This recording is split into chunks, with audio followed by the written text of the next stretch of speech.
Oh, good morning. Good morning. It's good to be here with you all. I've anticipated this for a little bit, to be able to worship with you and to be here in Eastbourne.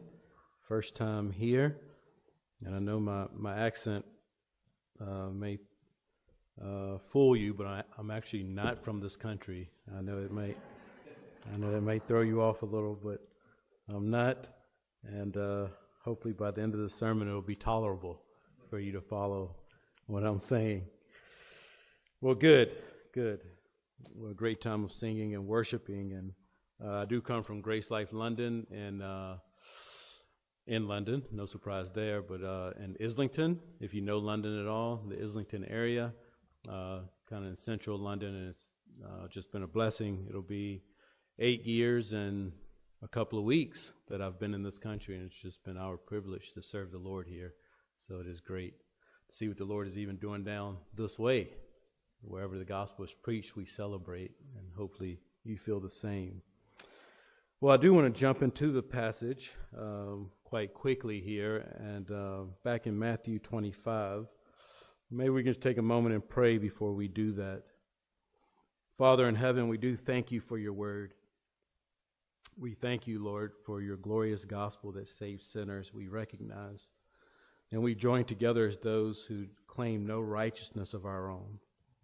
For we were bought with a price, and our desire is to glorify our God and our Savior with the life that you've given us. So teach us, Lord. Teach us in your word. Exhort us to love and good works. Make us more like our Savior. And we know all this can only happen by the power of your Spirit. So may your Spirit be at work now, we pray. Amen. Well, in Matthew 25, in the passage that was read from verses 14 to 30, we find ourselves near the end of Jesus' ministry. And really, Matthew has these 5 teaching sessions or sermons of Jesus, and this is the last one from Matthew 24 into 25. And Jesus is rather addressing a question asked by his disciples: when is Christ going to return? That's the question that is in the middle, that Jesus is in the middle of answering, and his basic answer is, you don't know. We don't know when he will return. And so be ready. Be ready. Be ready because it could be sooner than you think. Be ready because it may be delayed.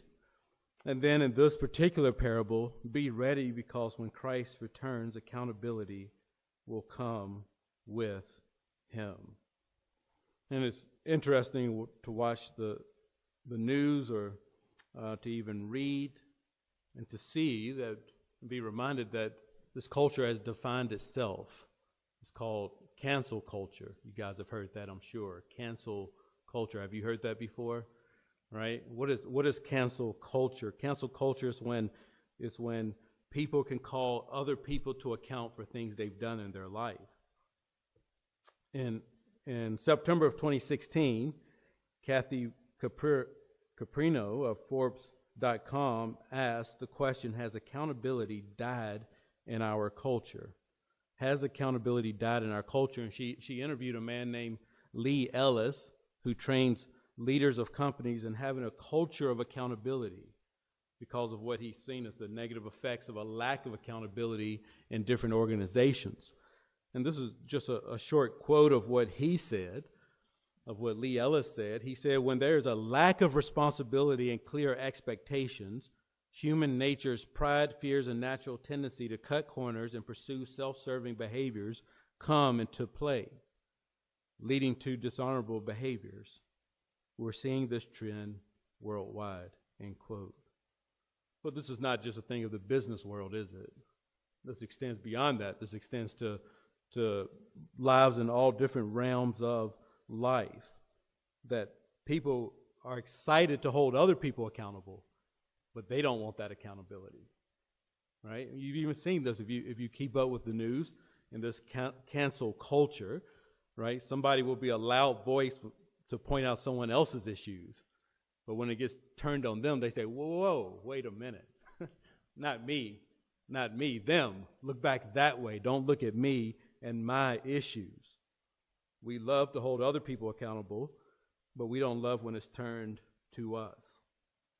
And yet Matthew 25:14-30 in this parable, often called the parable of the talents, Jesus tells us that's not reality. Reality is accountability is coming for all of us.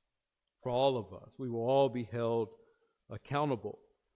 Or as the old preacher said, payday someday. Payday someday. We will all face the Lord. Now, there's a clear connection with this parable and the one before, particularly if you just look back in your Bible to verse 13, the parable of the 10 virgins. At the end there, Jesus says these words, "Watch therefore, for you know neither the day nor the hour." Watch therefore, for you know neither the day nor the hour. And then verse 14 is picking up on that thought. And we see that with that first word there, for it will be like a man. So this is a further explanation of what it means to watch and why you need to do so.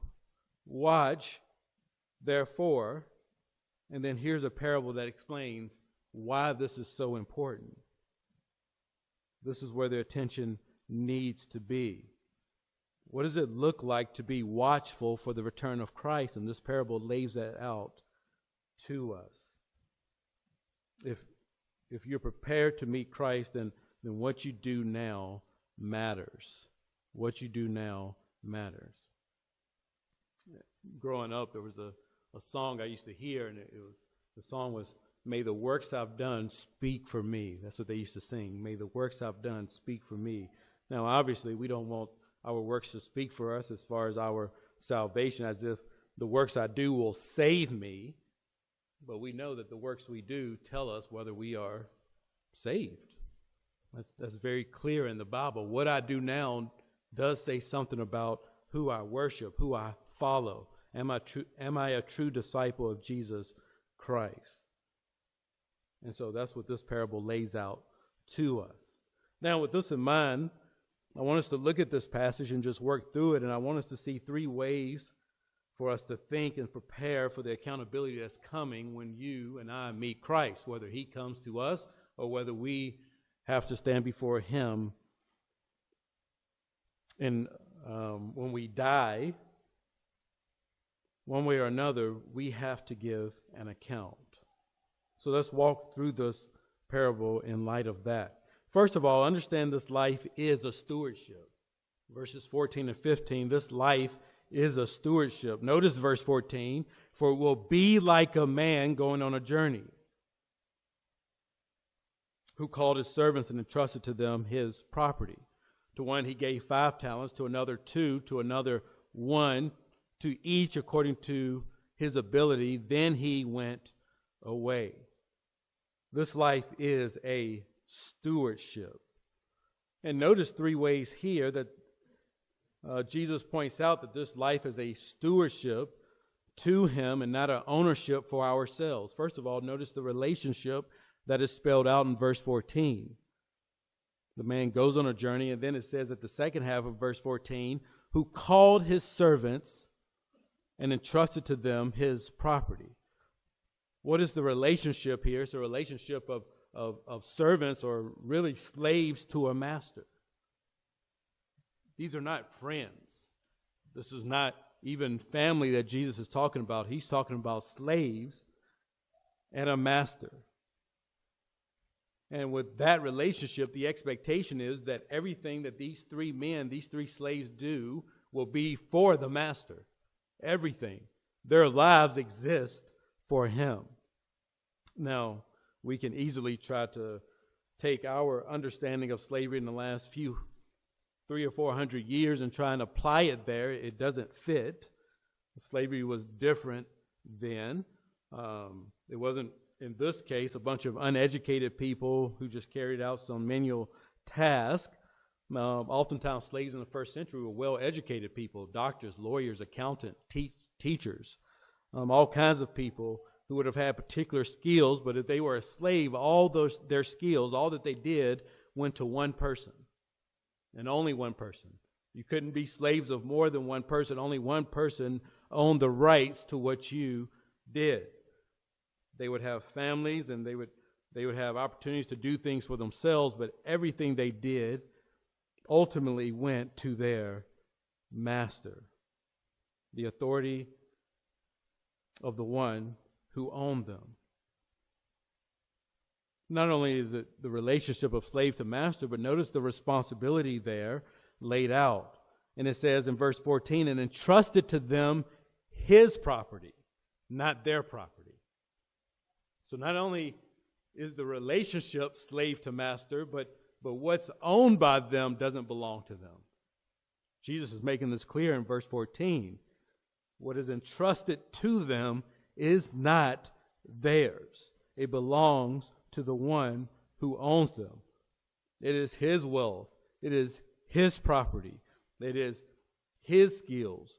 And therefore, whatever he gives them, he expects is a personal investment for which he will reap from.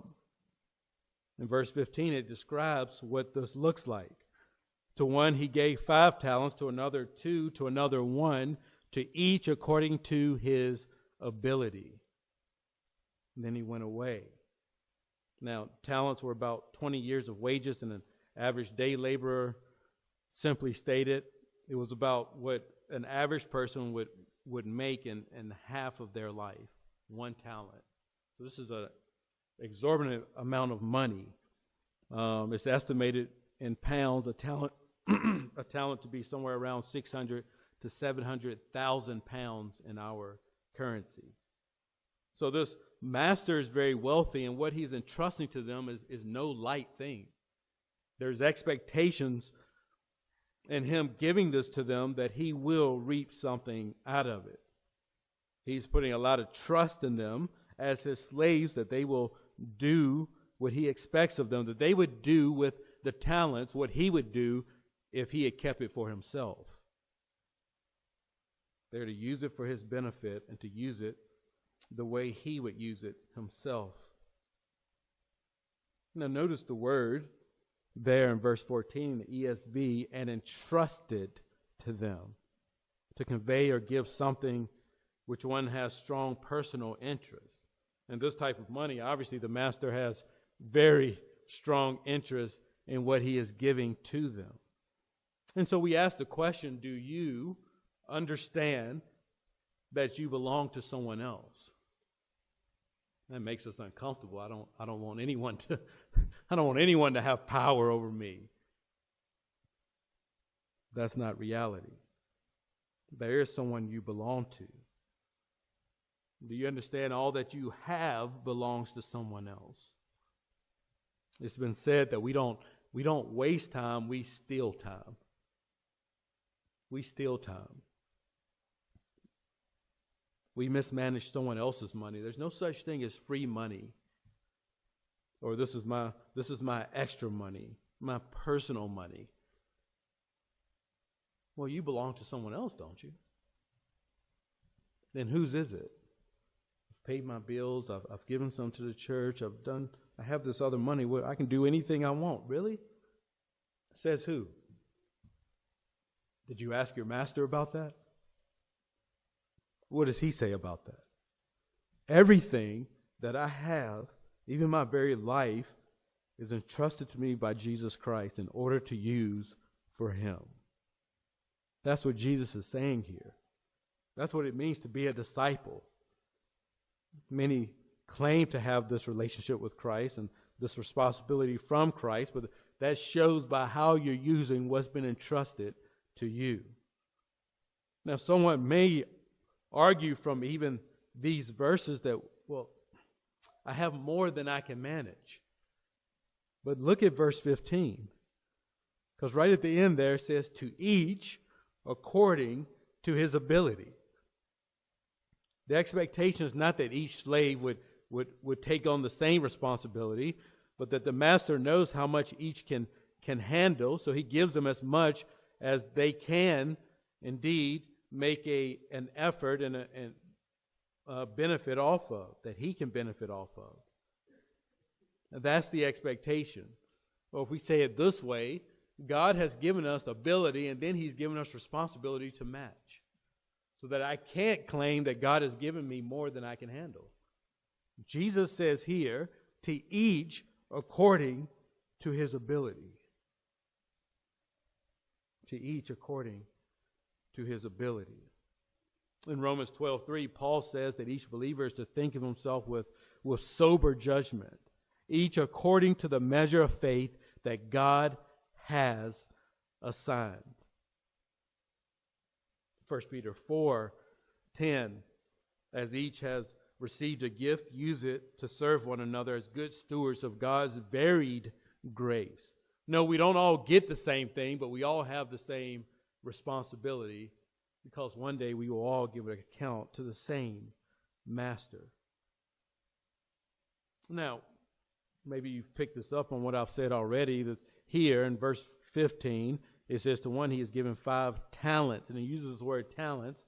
We understand our English word talent can just mean abilities, but the word here for talents is a word that is a monetary unit in their time, or at least in this context.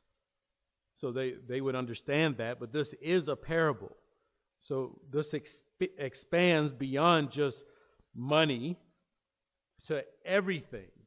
We don't have to limit it to that, but it's me analyzing every aspect of my life and saying, is there faithfulness everywhere? So that someone would say, well, I'm faithful with this, right? I'm faithful on my job. I'm a good employee or a good employer. Okay, but how are you with your family? How are you with your finances? How are you with the gifts that you have as a Christian? Every area of life comes under the lordship of Christ. Everything. Time, money, opportunities, abilities, everything, to each according to his ability. So we have the relationship, slave to master. We have the responsibility there to use what has been entrusted to you for the one you belong to.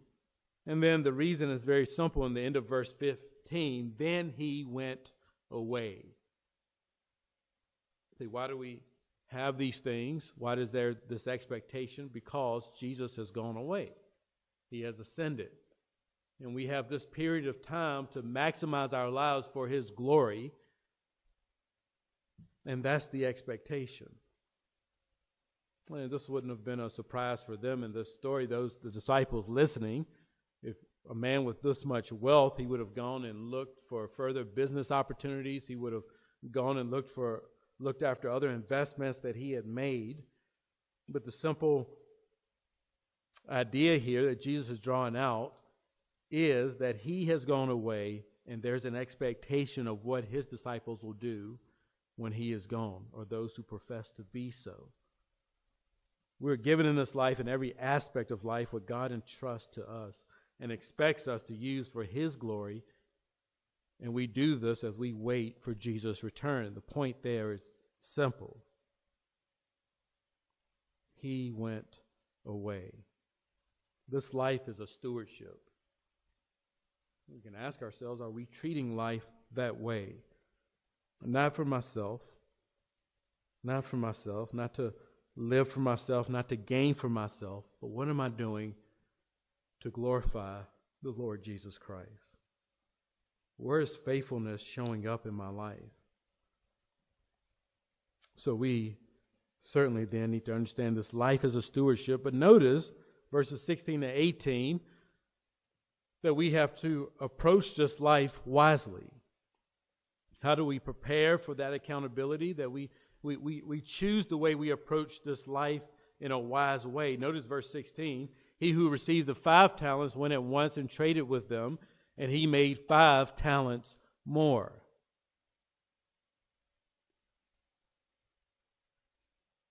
He who received the 5 talents went away and traded with them, he made 5 talents more. Verse 17. So also he who had the 2 talents made 2 talents more. And so we have these first 2 who did what was expected of them. And I can summarize this way. If we were going to define what did they do, what did it look like for them to live the way the master expected them to, Well, it looks like this. First of all, you notice that there was initiative. Verse 16, who had received the 5 talents went. Their master was gone. They were not to sit around and wait for something to come to them. Instead, they were supposed to go and make every opportunity to maximize for their master. That's what they were supposed to do. Oftentimes, you can talk to someone and say, what are you doing for the Lord? And they say, well, I'm just kind of, I'm waiting for, the right opportunity. I'm waiting for, if someone asks me about Jesus, I'll tell them. Because that's what the Great Commission says. Go sit down, and if someone asks, go tell them about Jesus, and they'll become a disciple. Not quite, is it? It says what? Go, make disciples. These men showed the initiative. They went.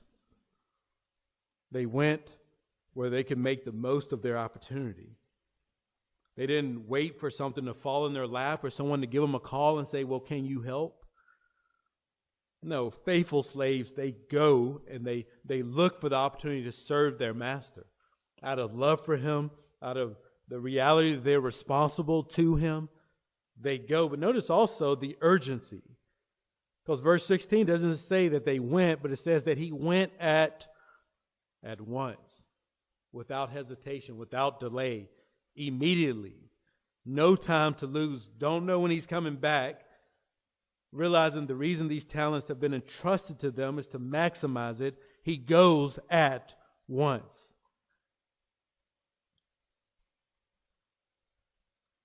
Not just dragging his feet, but someone who understands that the master's coming back. I need to move now. How many things in your life you said, I'm going to do for Jesus, I'm going to change, I'm going to do, and you make no effort? Right?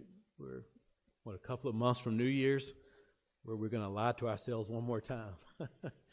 All the stuff we're going to do. And next year comes along, and we did nothing. Why? I think a big part of that is because we thought we were doing it for ourselves. We didn't think anybody was there to hold us accountable. The initiative, the urgency, and notice that there's effort. There's effort. He went at once and traded, or the word there's a simple word that means worked, but traded is a good translation in the context here. But we could say worked at trading with them. Labored, accomplished. The point here is that there's effort, there's energy. So yeah, but I'm tired. Yes, but Jesus is coming back. Yeah, but life is hard. Yes, but is that what you're going to say? Is that what you're going to say to Jesus? Sorry, Jesus, I was a little tired. Sorry, life got too busy to do something for you. Not these men. They maximized their allotment as much as possible, and it took effort. A true disciple is constantly asking the question, how do I use what I've been given for the glory of Christ, and how do I do it now? How do I do it now? Passive discipleship to Christ is a myth. There's no such thing. No such thing. This was the action of the first slave. It's also the action of the second slave. He didn't have the same amount of talents, but verse 17 simply summarized what he did. It says, so also he who had the 2 talents made 2 talents more. Same effort. They both saw 100% return on their effort. But then verse 18 tells us there was a third slave who took a different approach. Verse 18, but he who had received the 1 talent went and dug in the ground and hid his master's money. Now, this would have actually not been uncommon in their day. You find some place where nobody's looking, nobody knows, no one's around, and you go and you dig a hole. And you put the money there, you cover it up, and you mark it by steps or a tree or something that says, okay, that's where I need to come back to when I need that again. So this is what he does. He knows it's not going to be taken away,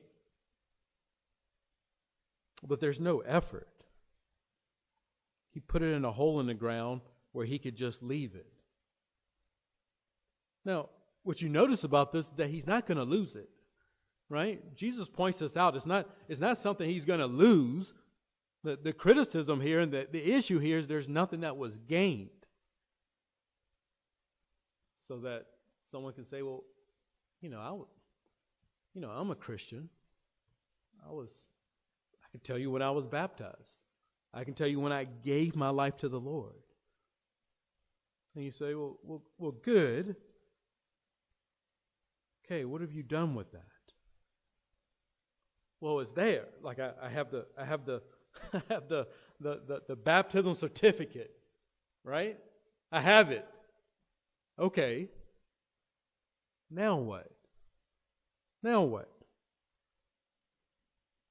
Took it, dug it in the ground, thinking that one day I'll see Jesus and say, "Oh, Jesus, you know the day when I said I want to be saved. You know the day I prayed that prayer."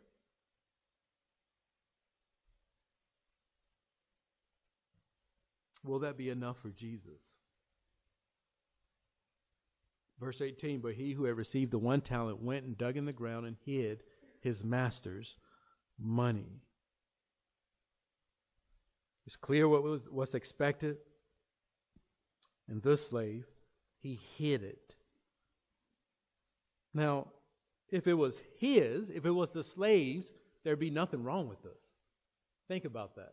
If it was the slaves, hey, do what you want to with your money, right? Your time, your house, your job, do what you want to with it. But he's a slave. He's a slave.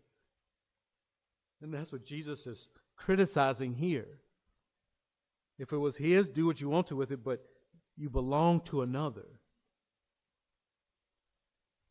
What did the master expect you to do with it? But to use it for the master's profit, the master's gain. And so, have you chosen your approach wisely? Have you chosen it wisely? Are you still leaning on something that happened 10, 20, 30 years ago? And nothing has happened since? But I show up to church. Well, good for you. Do you think Jesus is up in heaven? Well, good job. You made it. I don't think so. Should you join with God's people to worship? Absolutely. No criticism there. But I don't think you're doing God a favor. If you belong to him, you're doing what is owed him.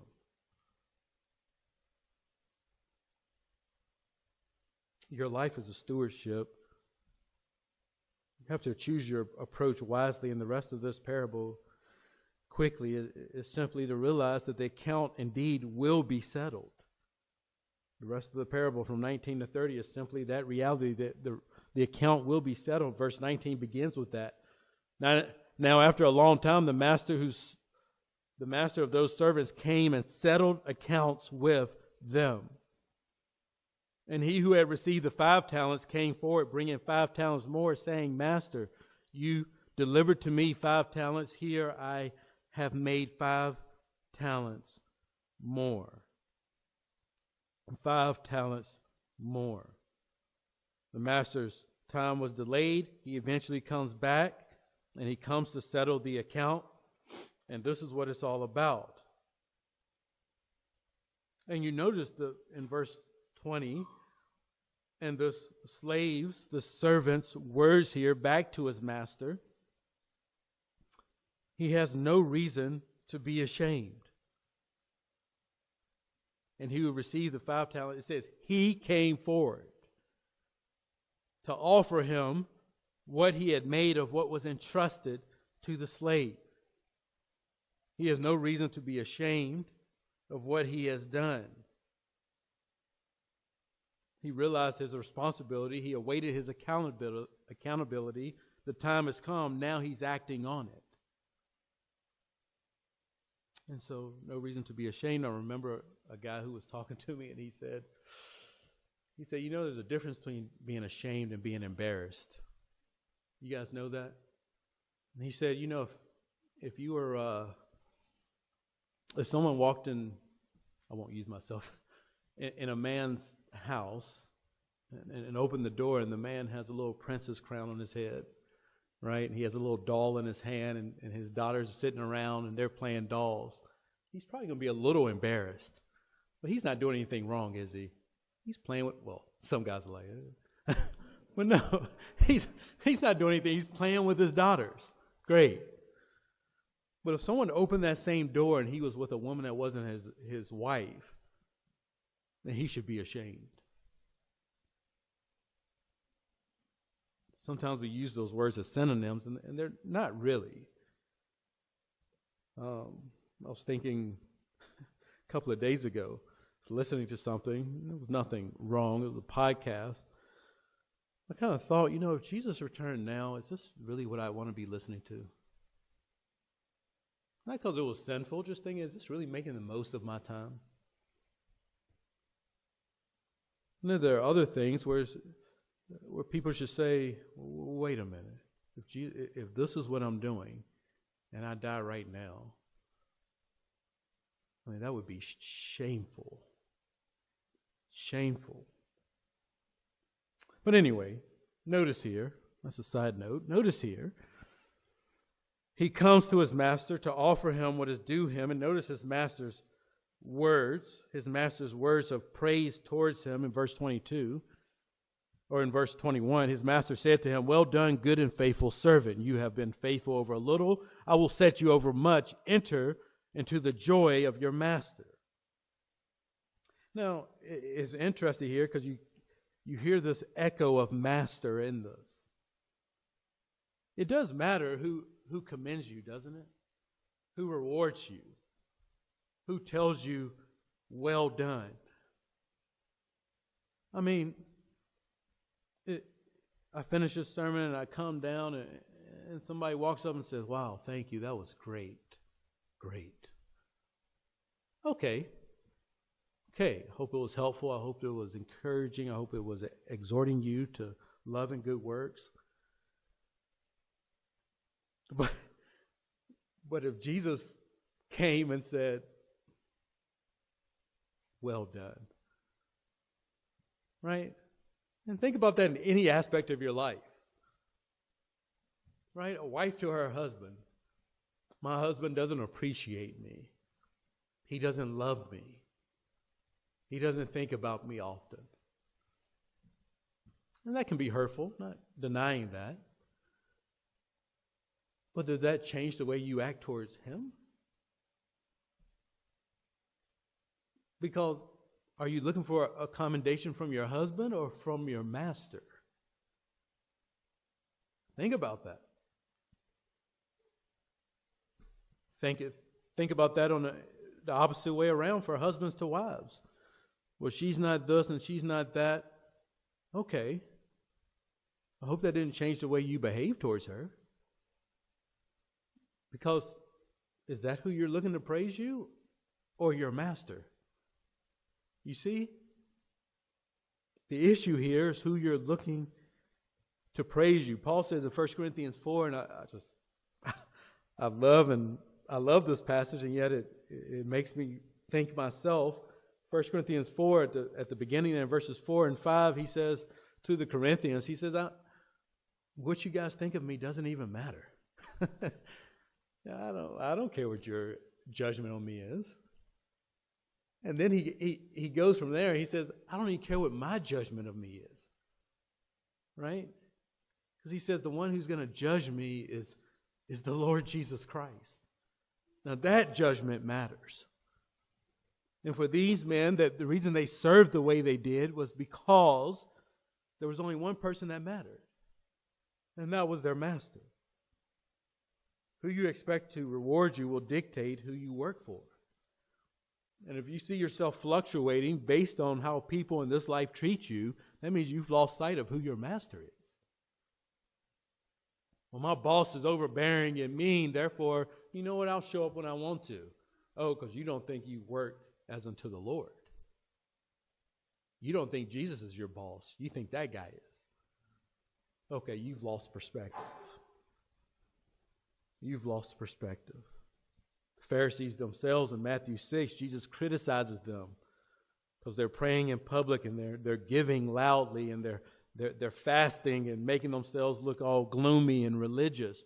And Jesus says, their reward before men, that's their reward. None in heaven. None.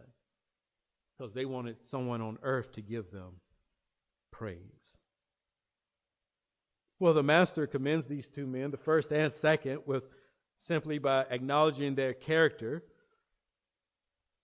that you have been faithful, that you are good and faithful servant, and their accomplishment, that they had been faithful over a little, and then their comfort is that they will receive much. He will set them over much, and that they can enter the joy of your master.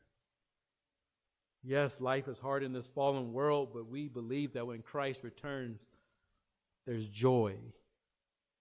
There's a particular joy that we will find when he deals with sin in this world and we no longer live in this cursed earth. And so they receive that because of service to him. Now, notice, and I'm not going to go much longer. They told me to go an hour and a half, and I said, no, I can't. No, they didn't say that. They didn't say that. Verse 22, it brings up the second slave, and it does the same thing with him that it does with the first. He didn't make as much. He didn't get as much to be accountable over. But he gets the same commendation, the exact same commendation as the first one. And I find that interesting because the question is, why are there 3 slaves here? Why didn't Jesus just use 2? I mean, back in chapter 24 at the end there, he wanted to make a contrast between faithful service to God and unfaithful service, so he just used 2. But here, he uses 3. And the question is, why? Well, I think the answer is pretty simple. Because this slave could come with the same confidence because he knew he had maximized what was entrusted to him. In other words, the issue is not how much God has given you. The issue is faithfulness to what you have received. In other words, I could say, man, I don't preach like this guy. Or you could look at somebody else's house and say, man, my house is not as big as theirs, or I don't make as much money as that person. Or, man, my health is not as good as that person. Or if I'd grown up in a Christian home, or if I'd had some other influences in my life. But what you are accountable for is what you do with what you have. So that God is not going to hold me accountable for what you have, nor is he going to hold you accountable for what I have. So that I don't have to live and compare myself to others in this social media TikTok world. In other words, the reason you don't have more is because God didn't give you any more. Think about that. If God wanted me to have more, he would have given me more, but whatever he gives me, I am accountable for.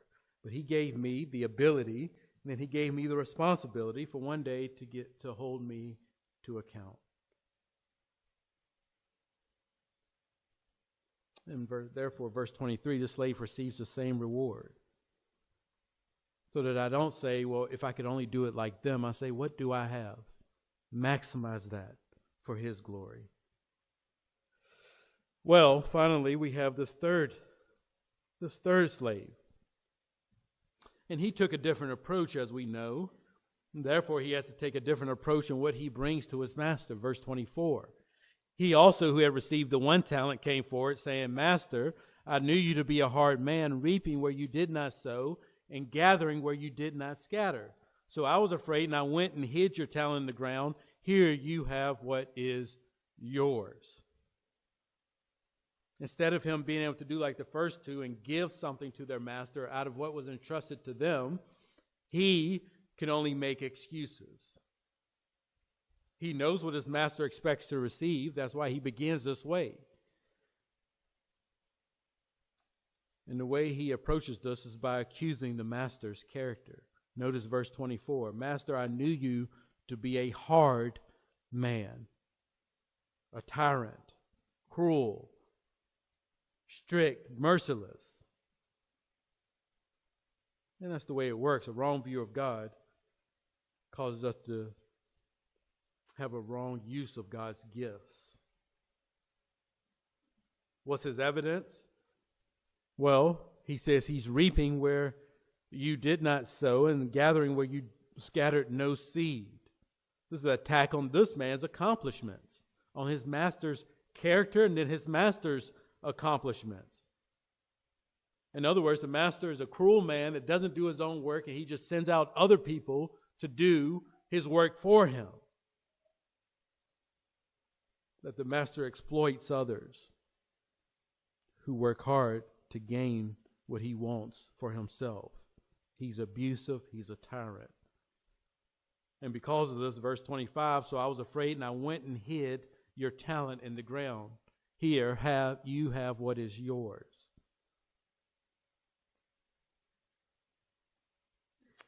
He blames the master's character. He blames the master's accomplishments. He tries to turn this all on him. And he says that fear drove him to bury it in the ground. Fear. And this is false discipleship is what this is.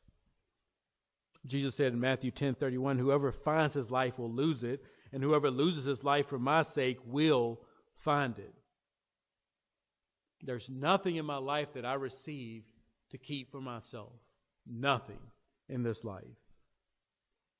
But notice also that Christianity is just not a safe religion. Now we know that Islam, they would say that about some, would say that about their religion, but for a whole different reason. Christianity, we shouldn't counter that by saying, no, we believe that we should just kind of protect ourselves at all cost. But Christianity is not about securing myself to make it to the end. It's not about not dying a horrible death or not losing anything. It's actually the exact opposite. It's about losing everything for Christ. Losing everything for him. That's the only Christianity that Jesus accepts. It's not about just staying away from bad things, making sure I don't face the hardships of life. We'll talk about that this evening. But the reality that no, Christianity is about using it to maximize the glory of Christ and the preaching of his gospel. But this slave had no commitment to it. He simply says, here, have what is yours.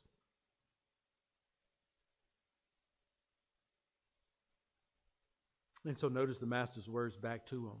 But his master answered him, you wicked and slothful servant. He turns it back on him. He attacked the master's character. The master says, no, this is about your character. You are a wicked and slothful servant. The very opposite of good and faithful. The slave was making excuses for what his evil heart really wanted to do. He didn't want to work for his master. He wanted to give his attention to things in his own life. So he set his master's issues aside to do what mattered to him. And so he says, you're wicked, but you're also slothful, you're lazy, you're idle. Proverbs has much to say about the lazy, and I won't go through all that now, but excuses. Say, why do we do what we do when we don't do it for the Lord? It's because we're wicked and because slothfulness, laziness. That's what it is. We make so many excuses for people who do nothing for the Lord, who come to church, and you have to kind of just like almost beg them to do anything for Christ. You say, why is that? Well, they're just going through a hard time. They're just, they might be in the stage of backsliding. Well, let Jesus' words speak to us and just say what it says. The reason people don't want to do anything for Christ is because they're wicked and they're lazy. That's why. Don't care when they were baptized. Don't care what profession of faith they have. If they won't do anything for the Lord, then let's just call it what it is. And if that's you, call yourself what you are. I don't want to serve the Lord.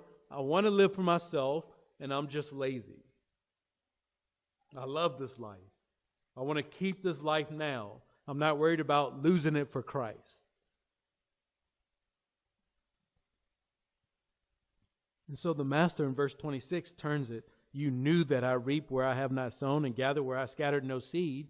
Then you ought to have invested my money with the bankers. And at my coming, I should have received what was my own with interest. He said, if you knew that was the kind of master I am, and you knew that you are my slave, and fear would have driven you to do something for me. Not to hold back. That's not fear. Right? If you're afraid, then you act on that fear. He did the very opposite. So the master calls him out on it. He could have invested it with the bankers. They would have done something with it. That wouldn't have maximized it all the way, but it would have been something for the master. He didn't even do the minimum of what he could have done. And so verse 28, he takes it from him. So take the talent from him and give it to the one who has the 10 talents. Which tells us that the 1 talent slave's words were a lie. He says, you're harsh, you're merciless. And now he's given a talent to someone who hadn't even worked for it. He hadn't worked for that talent, the 5 talent guy. But he gives it to him anyway because he is merciful. And what's the point of all this? Verse 29. To everyone who has will more be given, and he will have an abundance. But from the one who has not, even what he has will be taken away. The point is simple. Do you have anything? Do you have anything? Have you heard the gospel preached? Have you been around God's people? Have you had it explained to you? Have you seen the benefits of the transforming life of the gospel? Do you notice that everything you have in life comes as a gift from God? Everything. Do you notice that? You have all these things. And if you don't use it for the glory of Christ, then all that will be stripped away. And there's eternity in hell. Or you lose your life now, and as it was for the others, so it will be for us. That what we have now, whether we have all the riches of the world, can't compare to what awaits for us when we see our Savior.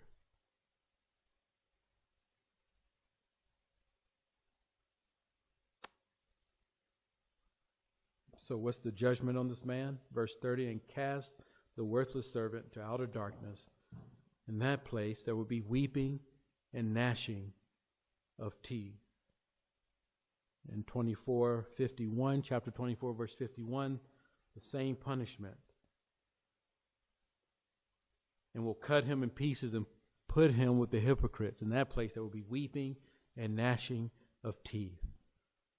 The place of hypocrites, the place of punishment, the place of eternal judgment. So this parable just has to cause us to stop and pull back and ask the question, what am I doing for my master? What am I doing for my master? What am I doing with what God has given us? Are you living this life as a stewardship? Have you chosen your approach wisely? Are you living in light of the day of accountability? Is there any initiative in what you're doing? Is there any urgency? Is there any effort? Is there any effort in what you're doing? Or are you making excuses? Well, hear the words of Jesus. That comes because of wickedness and laziness. Revelation 21:8 says the wicked and the lazy will not be in his kingdom. Now, I'll just close with this to make sure we're all on the same page. We understand, as we said in the beginning, we are saved by grace through faith. It's not of ourselves, it is a gift of God, not of works, lest anyone should boast. Right? So nothing I can do can save me. But James 2:26 says faith without works is dead. Dead. What you do in this life does matter. It tells you whether you're living for Christ. Is there fruit in keeping with the repentance? Is there true, genuine faith that works? Well, I say we all can think about this more, can't we? We all need to consider this because accountability is coming. Father, we thank you for your word. We thank you for this truth and this reality that we will see Jesus. We will hear these words of the faithful slaves. Certainly we long to hear that we were good and faithful slaves to our master, that we will be welcomed into his joy. What a wonderful thought. And yet, Lord, we know this is not true of all, not even all who would think themselves Christians. For many would look back on an event in their life but would have nothing to show for it since. Lord, will you show them their wickedness and their laziness, that they would turn away from such things and have true faith and true repentance in the living God. May we take this and live for the glory of our Master. In Jesus' name we pray. Amen.